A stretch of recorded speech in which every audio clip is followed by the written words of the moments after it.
Hey guys, welcome back to the channel. This is how to remove friends in Snapchat permanently. So first thing that you will do is simply go ahead and open up the Snapchat application into your device. From here guys, just simply tap on your profile on the top left corner of the screen.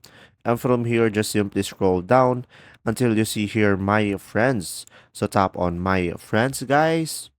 And from here, just simply go ahead and select the friend that you want to remove. And after that, just simply tap on their profile at the top. And from here, guys, just simply go ahead and tap on the three dots at the top right corner of the screen. And from here, you should be able to see a button, remove friend. And from there, you should be able to remove your friend. And since this is just an example and this is an AI from Snapchat, that button is not showing. But if you have a friend, you should be able to delete it from here.